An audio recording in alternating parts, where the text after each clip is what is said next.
Bahagian A, penulisan karangan email.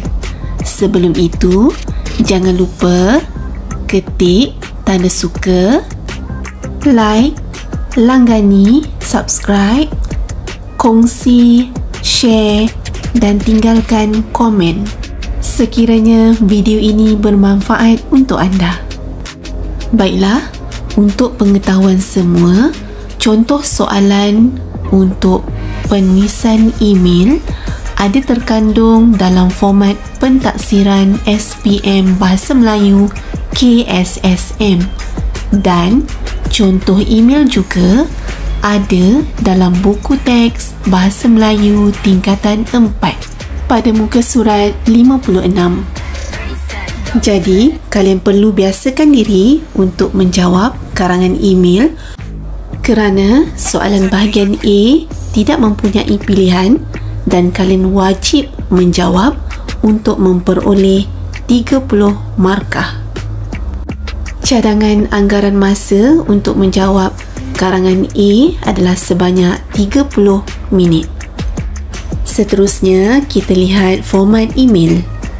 Ada daripada itu, kalian akan tulis email pengirim kepada email penerima, subjek maksudnya tajuk email tersebut, diikuti dengan nama penerima ataupun kata ganti nama penerima, mungkin abang, ibu, ayah, adik dan seterusnya, diikuti dengan perenggan pendahuluan. Dalam perenggan pendahuluan, kalian boleh bertanya khabar, memberikan gambaran tentang keadaan penulis ataupun menyatakan tujuan dan mengakui bahawa email yang sebelum ini telah dibaca. Diikuti dengan perenggan isi pertama, diikuti dengan perenggan isi kedua dan perenggan penutup. Dalam perenggan penutup, kalian boleh nyatakan pendapat, saranan atau pandangan dan mengucapkan salam atau meminta balasan. Dan seterusnya, mestilah ada pengakuan diri selepas perenggan penutup. Pengakuan diri itu kalian boleh tulis yang benar, yang ikhlas, sahabatmu dan lain-lain, dan diikuti dengan yang terakhir, nama pengirim. Mari kita lihat contoh soalan. Baca kedua-dua email di bawah dengan teliti. Anda dikehendaki menjawab satu daripada email di bawah. Tulis email anda itu selengkapnya. Panjangnya email anda hendaklah antara 150 hingga 200 patah perkataan.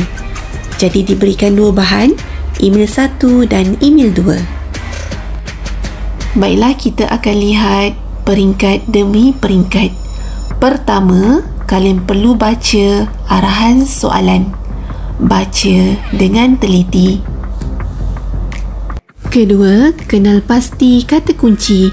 Dalam arahan soalan, kata kuncinya ialah anda dikehendaki menjawab satu daripada email di bawah dan anda perlu menulis email tersebut antara 150 hingga 200 patah perkataan. Seterusnya, dari segi pemerengganan, kalian boleh menulis 4 perenggan sahaja untuk karangan bahagian A, penulisan karangan email. Baiklah, anggaran jumlah patah perkataan untuk setiap perenggan adalah sebanyak 45 patah perkataan. Ditulis 4 atau 5 ayat, didarab dengan 4 perenggan, kalian akan mendapat jumlah 180 patah perkataan.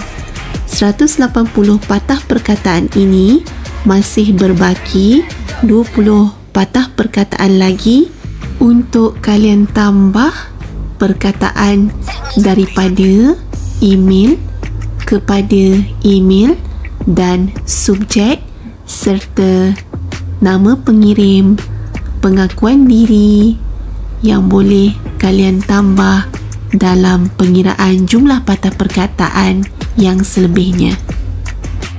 Seterusnya, langkah ketiga ialah kalian akan analisis semua bahan. Jadi, kita mula dengan bahan 1 iaitu email 1. daripada amira_afandi@kumail.com kepada edri_raihan@kumail.com. Subjek hobi baharu. Jadi email ini dihantar oleh Amira Afandi kepada Edri Raihan. Kita lihat isi kandungan email. Salam hormat Edri, apa khabar? Maaf kerana sudah lama saya tidak menghantar email kepada awak. Sebenarnya, peperiksaan pertengahan tahun baru sahaja berakhir. Saya berasa lega kerana sekarang saya dapat berehat sepenuhnya. Namun, saya ingin mencari hobi-hobi baharu yang dapat saya lakukan agar saya dapat meluangkan masa dengan sebaik-baiknya pada cuti sekolah yang akan datang. Saya tahu bahawa awak ada beberapa hobi yang menarik. Bolehkah awak berkongsi tentang hobi-hobi tersebut dan manfaat-manfaat yang dapat saya raih daripadanya? Saya menantikan respon daripada awak. Sahabatmu, Amira. Jadi, email pertama daripada Amira kepada Edri. Amira hendak tahu tentang hobi-hobi dan manfaat-manfaat hobi Edri. Seterusnya, kita lihat bahan 2 iaitu email 2 daripada hana@email.com kepada sofia@ewarkah.com. Subjek aktiviti bersama jiran. Jadi email ini dihantar oleh Hana kepada Sofia. Kita baca isi kandungan email. Sofia, apa khabar awak di sana? Saya harap awak dan keluarga sihat-sihat belaka. Semenjak saya berpindah ke rumah baru 2 bulan yang lepas, kita jarang bertemu. Kita tidak lagi pergi ke sekolah bersama-sama. Di sekolah pun susah betul untuk berjumpa kerana masing-masing sibuk dengan kegiatan di sekolah. Saya rindukan awak. Sofia, saya ingin berkongsi sesuatu dengan awak. Saya mempunyai seorang jiran yang jarang sekali berkomunikasi dengan jiran tetangga. Dia kelihatan seperti orang yang baik. Kemungkinan dia memang pendiam dan pemalu orangnya. Maka itu, saya ingin cuba mendekati jiran saya ini. Saya bercadang untuk mengajaknya melakukan beberapa aktiviti supaya boleh mengeratkan hubungan kejiranan antara kami. Saya rasa dia seusia dengan saya. Bolehkah awak memberi beberapa saranan tentang aktiviti yang boleh kami lakukan? Apa pula manfaat aktiviti-aktiviti tersebut? Saya akan menantikan balasan email daripada awak. Saya dahulukan dengan ucapan terima kasih atas saranan-saranan awak itu. Sehingga kita bertemu di sekolah nanti. Yang benar, Hana. Dalam email ini, Hana meminta saranan daripada Sofia tentang aktiviti-aktiviti kejiranan yang boleh dia lakukan bersama-sama dengan jirannya dan manfaat-manfaat daripada aktiviti tersebut. Setelah menganalisis kedua-dua bahan, kalian akan memilih satu daripada email tersebut untuk dibalas dan ditulis sebagai karangan email. Sekiranya kalian memilih email satu, maka rangka karangan ialah kalian akan menulis balasan email kepada Amira Afandi daripada Edri Raihan dan isi-isinya ialah perkongsian hobi-hobi menarik Edri Raihan dan manfaat yang diperoleh daripada hobi-hobi tersebut. Jadi di sini kalian akan berikan 2 hobi untuk 2 perenggan isi. Seterusnya, jika kalian memilih email 2, rangka karangannya ialah balasan email kepada Hana daripada Sofia dan isi-isi yang akan ditulis ialah saranan aktiviti-aktiviti yang boleh dilakukan oleh Hana bersama jirannya untuk mengeratkan hubungan kejiranan mereka serta manfaat aktiviti tersebut. Jadi kalian akan berikan 2 aktiviti untuk 2 perenggan isi. Seterusnya kita lihat contoh jawapan dan cikgu pilih untuk menjawab email 1. Baiklah, kita mulakan dengan daripada nokta bertindih adri_raihan@gmail.com kepada nokta bertindih amira_afandi@gmail.com, subjek nokta bertindih hobi baharu. Seterusnya nama Amira, diikuti dengan perenggan pendahuluan. Terima kasih kerana mengirim email kepada saya setelah sekian lama kita tidak berhubung. Alhamdulillah, saya dan keluarga sihat walafiat. Saya juga berharap Amira sihat di samping keluarga. Untuk pengetahuan Amira, saya juga baru selesai menduduki peperiksaan pertengahan tahun dan saya mendoakan kita memperoleh keputusan yang cemerlang. Seterusnya, kita lihat perenggan kedua. Sebagaimana yang diketahui Amira, melukis ialah hobi kegemaran saya. Saya suka mengekspresikan keindahan pemandangan alam dalam lukisan saya. Hobi ini menenangkan minda saya dan menjadikan saya lebih teliti dalam memastikan lukisan saya cantik. Hobi ini saya warisi daripada ibu saya yang juga minat melukis. Bab peribahasa, kemana tumpahnya kuah kalau bukan ke nasi. Baiklah, kalian boleh nampak dalam perenggan ini Adri memberitahu tentang hobi melukis dan manfaat-manfaat daripada hobi melukisnya itu. Kita sambung pula dengan perenggan ketiga. Selain itu, saya juga mempunyai hobi berbasikal. Pada hujung minggu, saya dan keluarga akan berbasikal dari rumah kami ke Pantai Merdeka. Kami akan berhenti menikmati pemandangan pantai dan laut untuk melepaskan lelah. Hobi berbasikal ini dapat menguatkan stamina saya di samping dapat mengeratkan hubungan antara ahli keluarga. Jadi dalam perenggan isi kedua ini, Adri memberitahu kepada Amira tentang hobi berbasikalnya dan manfaat yang diperoleh daripada hobi berbasikal tersebut. Kita teruskan dengan perenggan keempat, iaitu perenggan penutup. Amira, sekian sahaja kiriman email daripada saya untuk kali ini. Saya berharap Amira tertarik dengan perkongsian hobi-hobi saya pada waktu lapang. Sebenarnya, terdapat banyak lagi hobi menarik dan semuanya memerlukan minat yang perlu dipupuk dalam diri. Hobi-hobi ini boleh dicuba oleh Amira pada cuti persekolahan akan datang. Yang benar, Adri. Inilah contoh penulisan karangan email lengkap dan kalian perlu kira setiap patah perkataan dan tulis jumlah patah perkataan di bawah karangan anda. Jadi setelah cikgu kira, bermula daripada adriraihan@gmail.com sehinggalah yang benar Adri, cikgu kira dan mendapat 193 patah perkataan.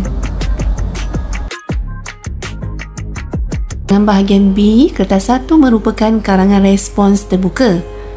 Markah yang diperuntukkan adalah sebanyak 70 markah dan cadangan masa menjawab adalah sebanyak 1 jam 30 minit daripada keseluruhan masa kertas 1 iaitu 2 jam.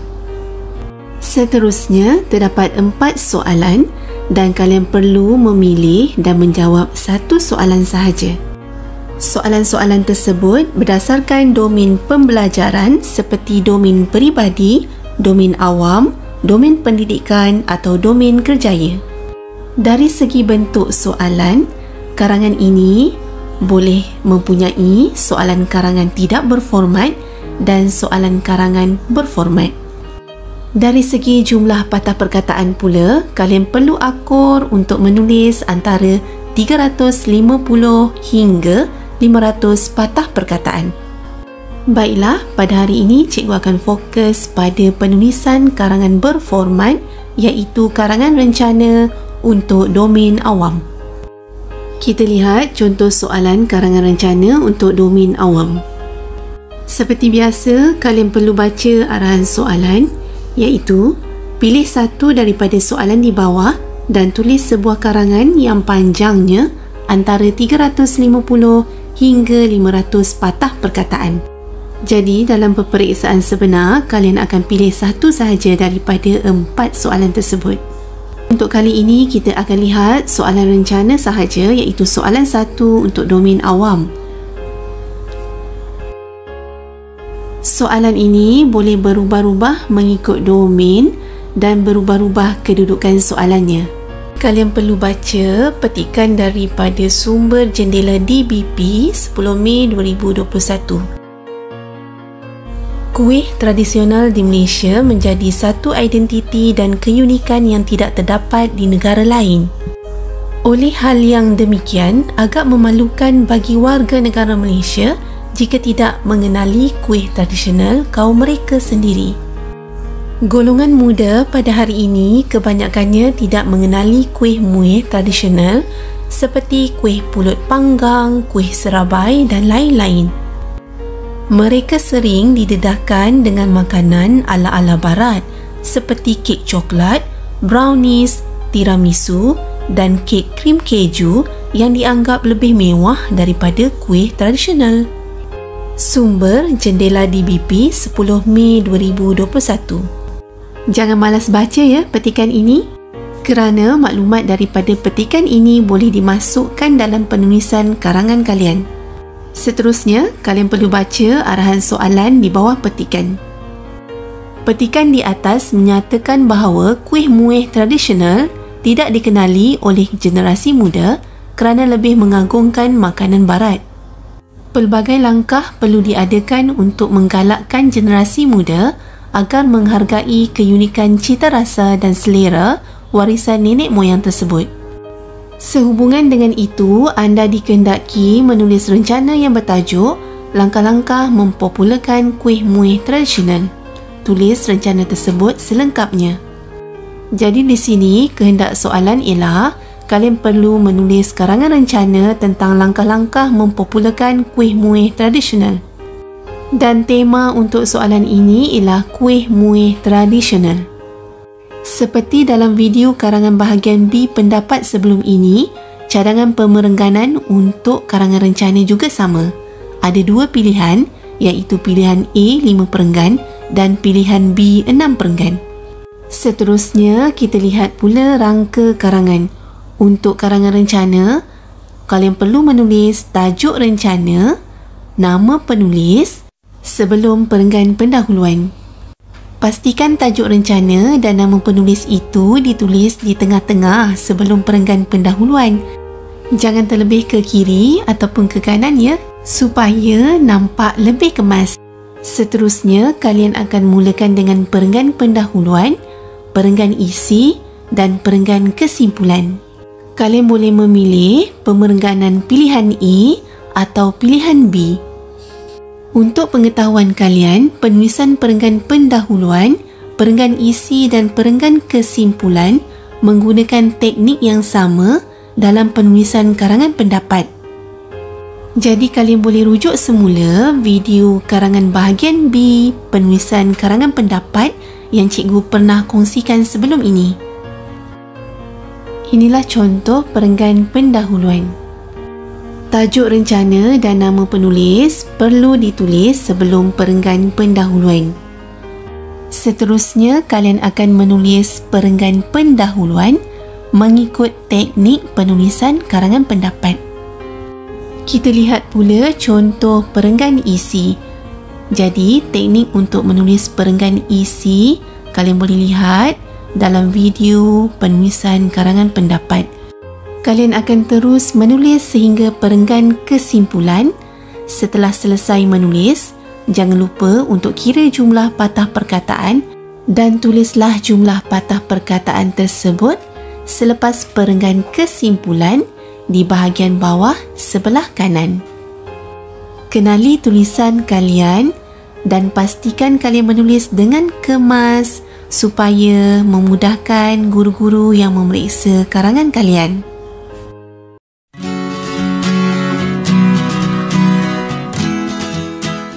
Perkongsian pada kali ini berkaitan panduan menulis karangan berformat syarahan. Kandungan syarahan terbahagi kepada 3, iaitu pendahuluan, isi dan penutup. Jadi cikgu akan mulakan dengan panduan yang pertama bagi penulisan perenggan pendahuluan.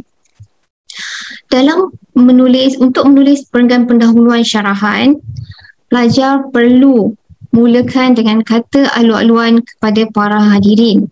Kata alu-aluan ini mesti mengikut pangkat seperti yang mulia, yang berhormat, yang berusaha, yang dihormati dan lain-lain. Jadi pelajar perlu maklum dan kena pasti audiens yang terdapat dalam situasi syarahan yang akan dipertandingkan tersebut berdasarkan tugasan soalan yang diberi, bagi memastikan penggunaan kata alu-aluan ini tepat berdasarkan status audiens. Jadi di sini juga dinyatakan jika dipertandingkan mesti nyatakan para hakim yang arif lagi bijaksana atau seumpamanya. Untuk makluman para pelajar, kebiasaannya soalan karangan bahasa Melayu seringkali meletakkan bahawa syarahan tersebut merupakan syarahan yang dipertandingkan sama ada dalam pada peringkat sekolah, peringkat daerah, universiti, kebangsaan dan sebagainya. Jadi pelajar perlu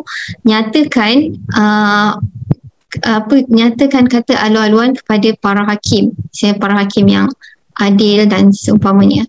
Seterusnya, ucapan salam dan nama-nama tetamu yang hadir disusun mengikut urutan status. Ini pentinglah. Jadi pelajar perlu utamakan dahulu siapa yang perlu didahulukan dalam ucapan tersebut. Dan seterusnya diakhiri dengan hadirin ataupun rakan-rakan serta pelajar yang dikasihi sekalian. Okey, cikgu akan kongsikan contoh pendahuluan syarahan. Contoh pendahuluan syarahan yang ringkas sahaja. Okey, yang dihormati Tuan Pengerusi Majlis, Yang dihormati Tuan Pengerusi Majlis yang berusaha Encik Aizam bin Ali, Pengetua Sekolah Menengah Kebangsaan Agama Jasin, selaku tuan rumah bagi pertandingan syarahan ini.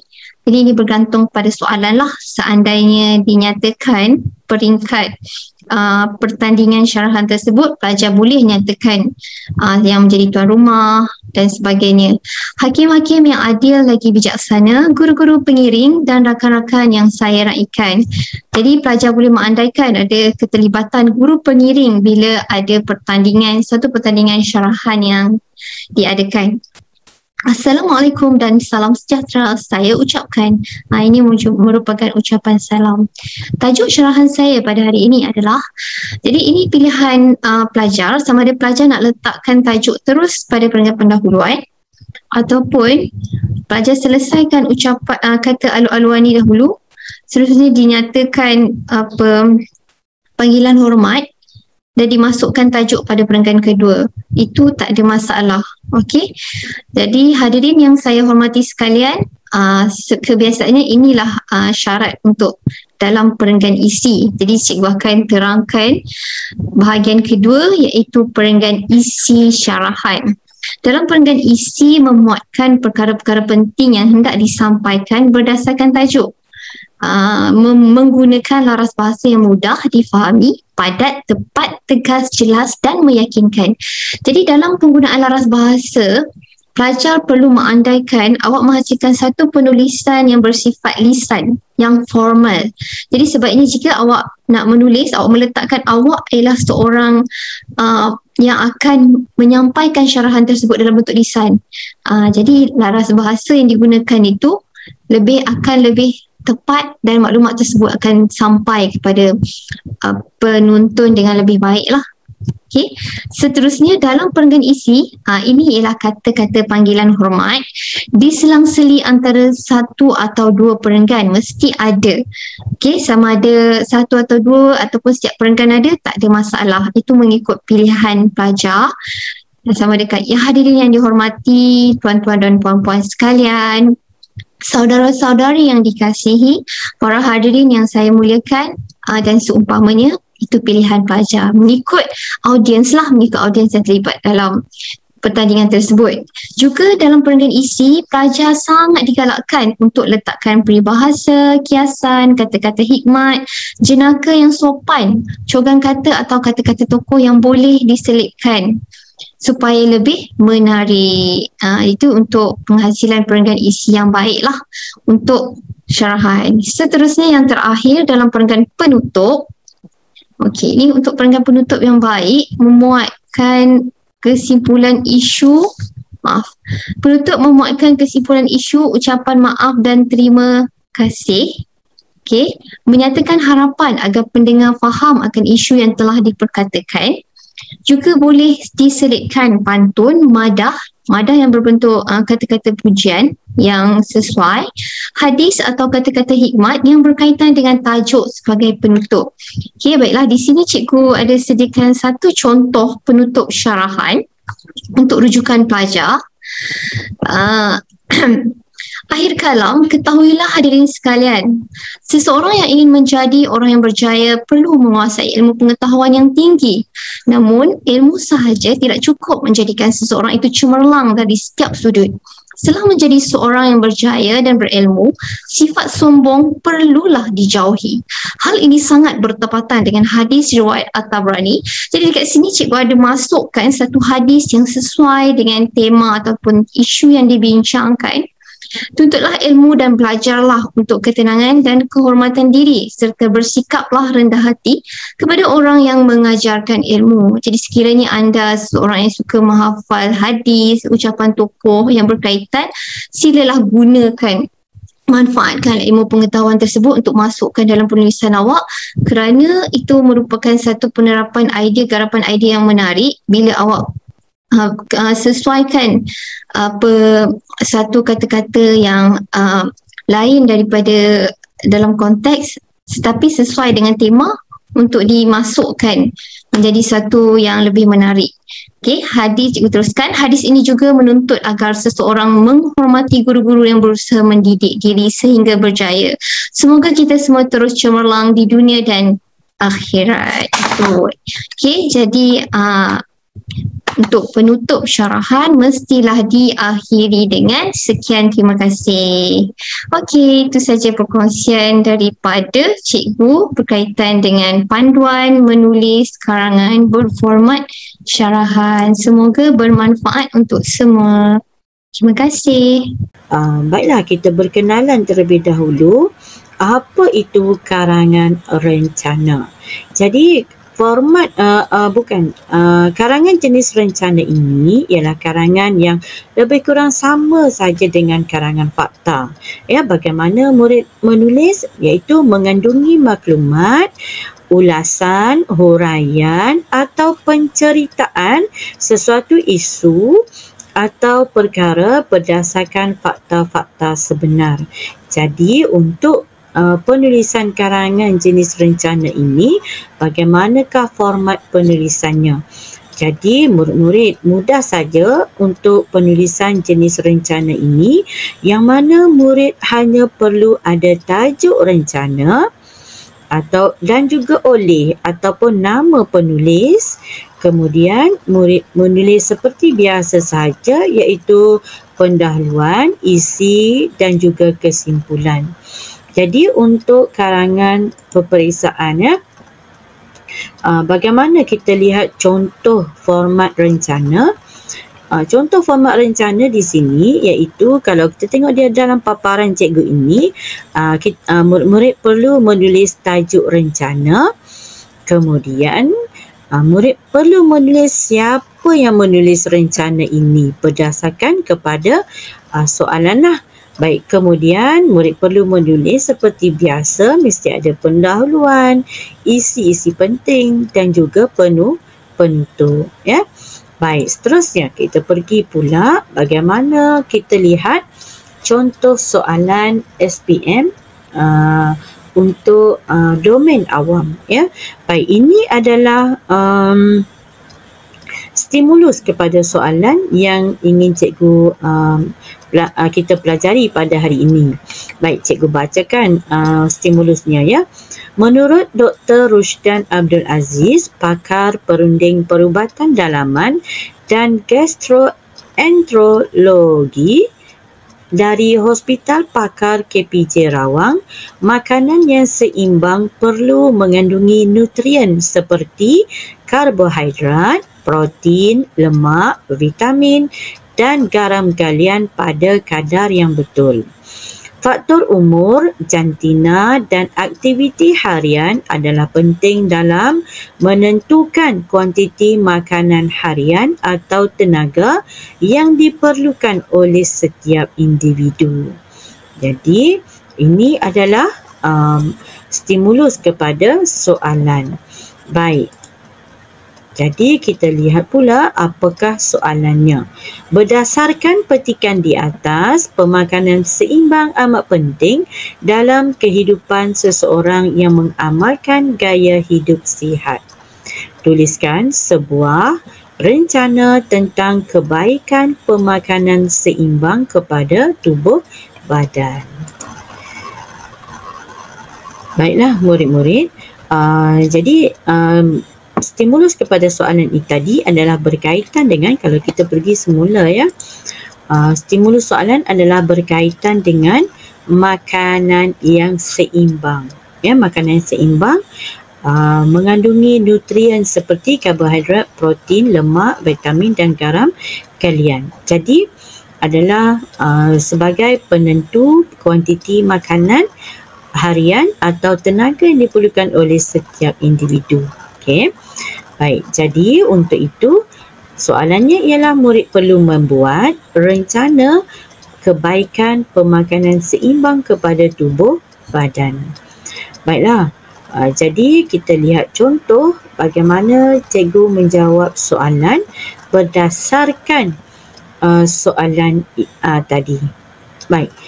Jadi tajuknya ialah berkaitan dengan kebaikan mengamalkan pemakanan seimbang kepada tubuh badan. Ini adalah tajuk kepada karangan kita.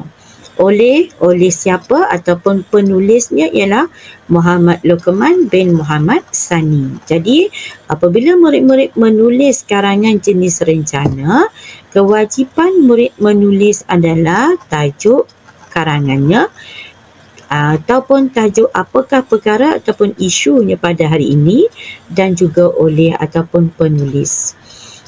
Kemudian murid terus saja menulis bagaimana murid menulis karangan fakta. Contohnya ialah cikgu berikan di sini. Pengambilan makanan seimbang adalah diet atau corak pemakanan yang mengutamakan jenis-jenis makanan tertentu kerana kandungannya berkhasiat menjadi elemen utama dalam pemakanan seseorang.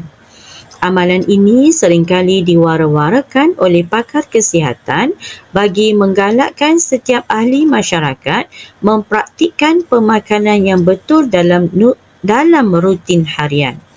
Berdasarkan statistik melalui kajian kesihatan dan morbiditi kebangsaan NHMS pada tahun 2019, kira-kira 50.1% rakyat negara ini mempunyai masalah berat badan berlebihan. Senario ini mungkin akan berterusan dengan perkembangan industri makanan segera di Malaysia dan gimik penjualan makanan secara tular dan semakin dipandang enteng oleh masyarakat.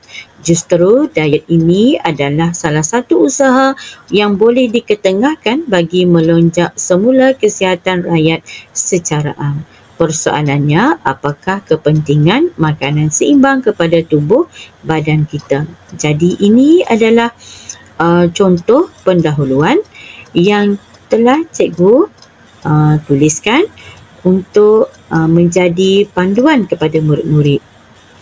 Baiklah. Jadi murid-murid, kita pergi kepada isi yang pertama. Jadi isi yang pertama, tadi soalannya ialah kebaikan, kebaikan makanan seimbang untuk tubuh badan. Jadi isi yang pertamanya, makanan yang seimbang adalah mustahak kerana membekalkan zat dan nutrien yang berkhasiat untuk pembesaran tubuh badan manusia. Tubuh kita merupakan organisma yang memerlukan zat dan nutrien yang cukup bagi menjalankan fungsi-fungsi organ. Seterusnya, makanan seimbang dapat membantu penghasilan tenaga, pembuangan sisa toksik dalam badan dan pelbagai lagi fungsi lain. Tamsilnya, pengambilan diet yang mengandungi produk tenusu seperti susu dan keju dapat menambah penghasilan kalsium dalam badan dan menguatkan tulang dan gigi manusia.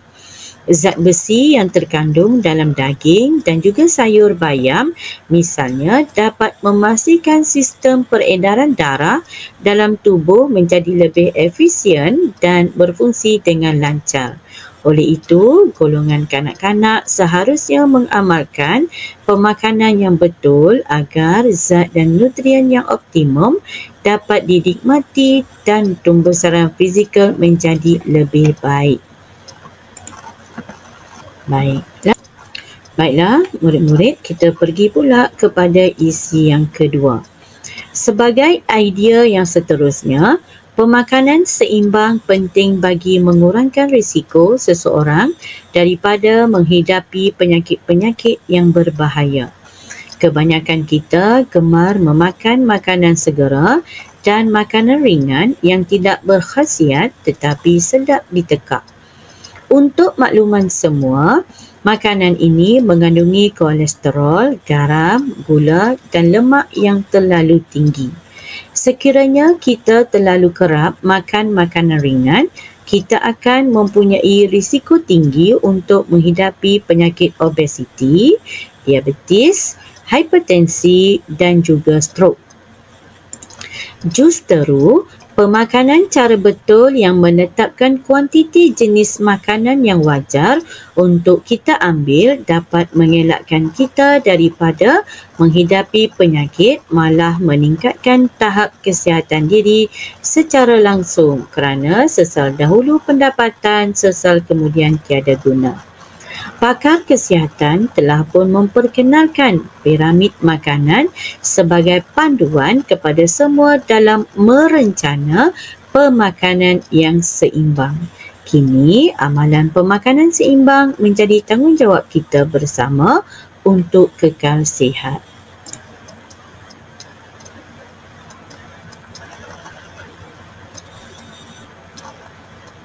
Baiklah, seterusnya kita pergi kepada isi yang ketiga. Dalam masa yang sama, amalan ini dapat memberikan kesihatan mental yang stabil dan perkembangan memori yang lebih cekap dan berkesan. Terdapat frasa yang menyatakan bahawa apa-apa yang kita makan akan menjadi darah dan daging kita kerana secara analoginya, jika kita mengambil makanan yang baik, maka baiklah fizikal dan mental kita. Berdasarkan kajian saintifik, otak manusia adalah pusat kawalan seluruh sistem badan yang dipengaruhi oleh nutrien-nutrien yang terdapat dalam diet kita. Mineral seperti kalsium dan sodium terlibat dalam proses penghantaran impuls dalam sistem saraf pada badan kita. Intihannya, pemakanan sedikit sebanyak mempengaruhi pembentukan diri secara fizikal dan mental seseorang. Persis kata mutiara daripada Imam Asy-Syafi'i bahawa makan secara berlebihan atau tidak berkhasiat membuatkan badan menjadi berat, hati menjadi keras, menghilangkan kecerdasan, membuat sering tidur dan lemah untuk beribadah. Jadi itu adalah isi yang ketiga. Baik, kemudian kita teruskan kepada bahagian penutup. Kesimpulannya, pelbagai kepentingan yang akan diperoleh dengan mengamalkan pemakanan seimbang. Mungkin anda tidak sedar dalam jangka masa pendek, tetapi jika diamalkan secara konsisten pada jangka masa panjang, akan meninggalkan kesan yang lebih holistik kepada diri kita, khasnya dari sudut kesihatan. Semoga masyarakat kita sedar bahawa penjagaan kesihatan hendaklah diutamakan kerana mencegah itu lebih baik daripada merawat. Pihak kerajaan pula seharusnya melaksanakan kempen yang lebih berkesan secara meluas supaya setiap golongan masyarakat mendapat didikan yang betul dan cara yang tepat untuk mengamalkannya demi menghasilkan komuniti yang sihat dan sejahtera. Diharapkan inisiatif yang dirancang mendapat kerjasama dan sambutan daripada rakyat supaya aspirasi menjadi negara kita negara yang sihat dapat direalisasikan dalam masa yang terdekat. Baiklah. Ini contoh email satu, kita baca sama-sama ya. Daripada Amira_Afandi@kumail.com kepada edryraihan@kumail.com. Subjeknya, tajuknya hobi baharu. Jadi, awak ni Amira hendak berikan email kepada rakan awak, Edri Raihan, tentang tajuknya hobi baharu. Salam hormat Edri, apa khabar? Maaf kerana sudah lama saya tidak menghantar email kepada awak. Sebenarnya, peperiksaan pertengahan tahun baru sahaja berakhir. Saya berasa lega kerana sekarang saya dapat berehat sepenuhnya. Namun, saya ingin mencari hobi-hobi baharu yang dapat saya lakukan agar saya dapat meluangkan masa dengan sebaik-baiknya pada cuti sekolah yang akan datang. Amira tanya Edri tentang hobi baharu untuk meluangkan masa lapangnya selepas peperiksaan. Saya tahu bahawa awak ada beberapa hobi menarik. Bolehkah awak berkongsi tentang hobi tersebut dan manfaat-manfaat yang dapat saya raih daripadanya? Saya menantikan respon daripada awak. Sahabatmu, Amira.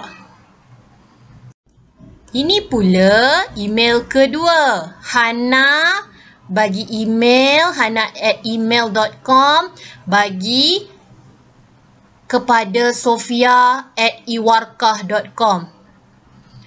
Nama email dia lah, walaupun tak pernah dengar tu nama email dia. Awak kena ikut. Kalau awak jawab atau reply email tu, awak kena ikut.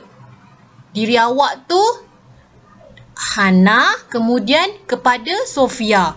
Nanti awak reply, awak jawab, diri awak tu Sofia, awak nak reply kepada Hana. Sofia, apa khabar awak di sana? Saya harap awak dan keluarga sihat-sihat belaka.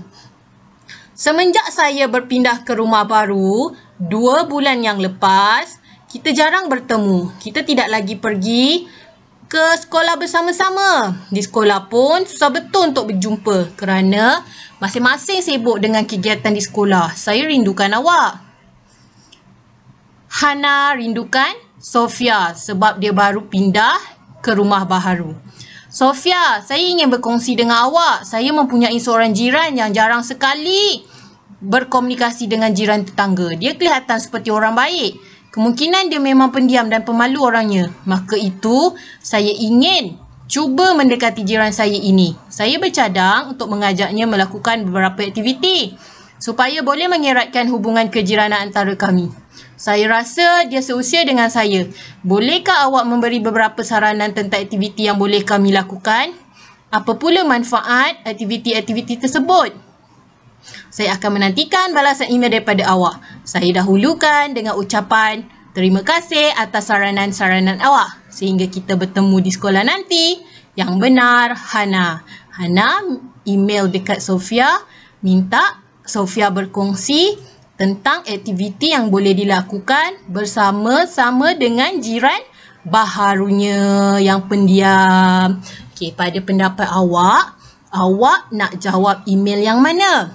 Email hobi ataupun email tentang aktiviti bersama jiran baharu? Okay, sekarang kita mula menjawab email yang dihantar oleh Amira. Kita anggap diri kita ialah adriraihan@kumail.com. Kita balas kepada Amira berkenaan hobi baharu. Baiklah, pembuka email kita. Kita beritahu Amira bahawa kita ni sihat, Adri Raihan ni sihat. Amira, terima kasih mengirim email kepada saya. Saya dan keluarga berada dalam keadaan sihat sejahtera. Saya juga berharap agar Amira sihat. Ini ialah pembuka email, balasan email kepada Amira. Okey, masuk kepada isi berkenaan tentang hobi Adri. Okey, benar kata kamu Amira? Saya mempunyai beberapa hobi. Salah satu daripadanya ialah berbasikal.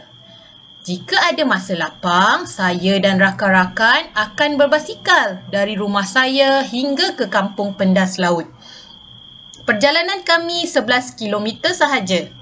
Berbasikal dapat menenangkan jiwa kami. Baiklah, ni Adri memberitahu manfaat berbasikal kerana kami dapat melihat pemandangan alam sekitar. Ini merupakan hobi kedua Adri. Selain itu, saya juga mempunyai hobi memancing. Biasanya, saya akan memancing bersama-sama bapa saya. Hubungan kekeluargaan kami menjadi lebih erat. Ini ialah manfaat memancing, hubungan kekeluargaannya menjadi lebih erat. Memancing juga telah mendidik saya supaya menjadi penyabar. Manfaat kedua memancing. Hal ini demikian kerana tidak semestinya umpan saya mengena dan kadang-kadang saya pulang dengan tangan kosong. Namun begitu, perkara tersebut tidak mematahkan semangat saya. Ibarat peribahasa, yang bulat tidak datang bergolek, yang pipih tidak datang melayang. Okey, dia berikan peribahasa tentang kejayaan, kesenangan bukannya daripada perkara yang mudah. Berkat kesabaran yang tinggi, saya pasti dapat mengaplikasikannya dalam kehidupan seharian. Ini ialah hobi ketiga Adri. Akhir sekali, saya juga gemar membaca. Membaca bukan sahaja dapat menambahkan pengetahuan, malah minda saya juga menjadi lebih tenang. Bahan bacaan saya biasanya buku-buku motivasi daripada tokoh-tokoh terkenal. Buku-buku sedemikian memberikan inspirasi kepada saya menjadi orang yang lebih positif. Akhir sekali, penutup emailnya, Amira, sekian saja kiriman email kali ini. Semoga Amira gembira dengan perkongsian maklumat tentang hobi-hobi saya. Yang benar, Adri. Jangan lupa kirakan berapa kesemua sekali patah perkataan. Macam mana nak kira? Kalau ada jumpa kata nama khas, seperti tadi, Kampung Pendas Laut, kira satu perkataan. Kalau tadi jumpa 11 kilometer, 11 nak kira berapa? 11 kira satu perkataan. Okey, faham?